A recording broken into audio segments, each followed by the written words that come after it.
Qual a sua opinião sobre Cristo?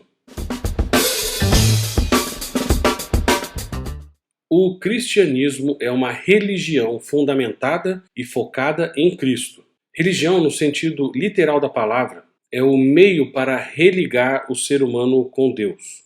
Eu sei que hoje em dia tem muito esse movimento: eu não sou um religioso, eu sou de Cristo. Eu não creio numa religião, eu creio em Cristo.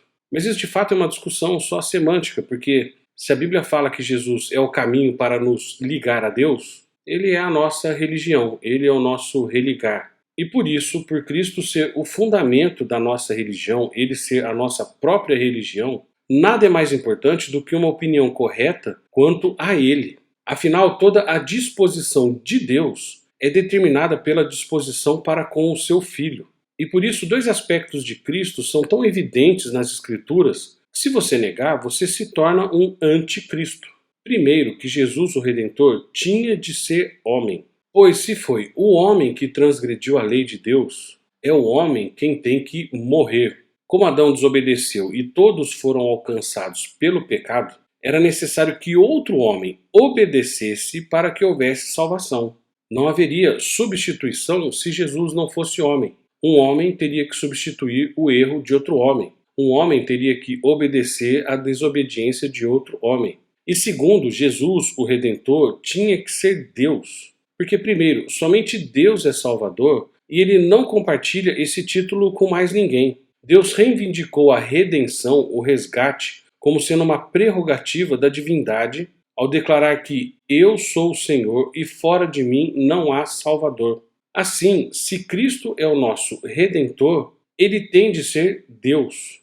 Se ele não for Deus, ele não pode ser o nosso Redentor. E aí a conclusão quanto a isso é terrível, porque se Jesus não for Deus, então ele não é o nosso Redentor e ainda estamos perdidos no pecado e somos os mais miseráveis entre todos os homens. E segundo aspecto quanto à divindade de Jesus, a magnitude da obra de redenção exigia uma divindade, porque a criação do nada requeria um gênio e um poder muito além de tudo o que nós podemos imaginar. Contudo, ainda assim, era algo pequeno se comparado à nossa redenção. Então veja que a criação do mundo, algo tão maravilhoso, algo tão miraculoso, não é mais difícil ou mais impossível que a própria salvação. Porque veja bem, não foi necessário o sacrifício da parte de Deus para criar um mundo do nada, mas para a redenção foi.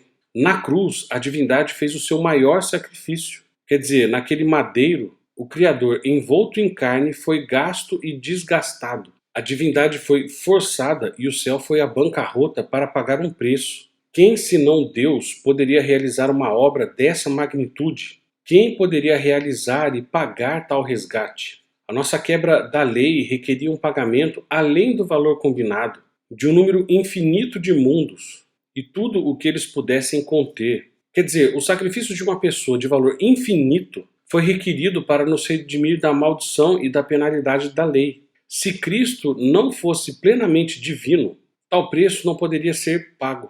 E terceiro motivo pelo qual era necessário que Jesus fosse Deus é que a nossa total depravação exigia que o nosso Redentor fosse Deus. Veja que nós necessitamos mais que um remédio humano, mais que um guia moral. Nós precisamos de Deus.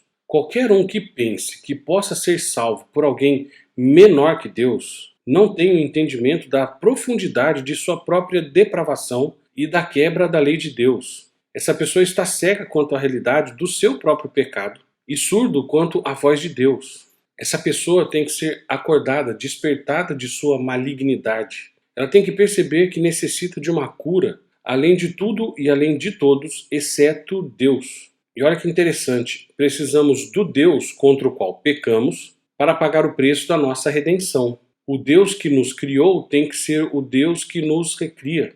Porque se de fato o mundo enxergasse a si mesmo pela lente das Escrituras, perceberia que, a não ser que Cristo seja Deus, ele não possuiria suficiente mérito ou poder para nos resgatar. E aí vem a pergunta: quem você diz que ele é? Jesus fez essa pergunta aos seus discípulos e Pedro respondeu: Tu és o Cristo, o Filho do Deus vivo. É essencial entender e crer no que Jesus fez, mas também entender e crer em quem ele é. Se cremos que Jesus seja qualquer coisa menos do que o Deus encarnado, não somos cristãos. A igreja verdadeira está repleta de todo tipo de crente, maduros, imaturos, acadêmicos, técnicos, mestres, estudantes. No entanto, mesmo o mais destreinado dentre o povo de Deus, ainda assim ele crê na verdade de que Jesus é o Filho eterno de Deus, que se fez carne e habitou entre nós. E isso ele crê não porque ele é muito inteligente ou muito culto, mas porque o Espírito Santo convenceu de que as promessas da nova aliança, como resultado do seu novo nascimento, todo o povo de Deus, desde o menor até o maior, será ensinado pelo próprio Deus e o conhecerá. Então por isso que mesmo os crentes que se encontram em lugares muito distantes, conhecem a Deus. E o próprio Deus faz com que essas heresias não prevaleçam dentro do seu povo, dentro daquelas pessoas que o pertencem. E aí é necessário um autoexame. O que você pensa de Cristo e o que você diz a respeito dele.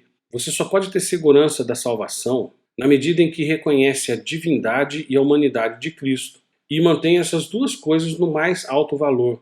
Isso é que a teologia vai chamar de união hipostática. Jesus não é 50% Deus e 50% homem. Jesus é 100% Deus e 100% homem.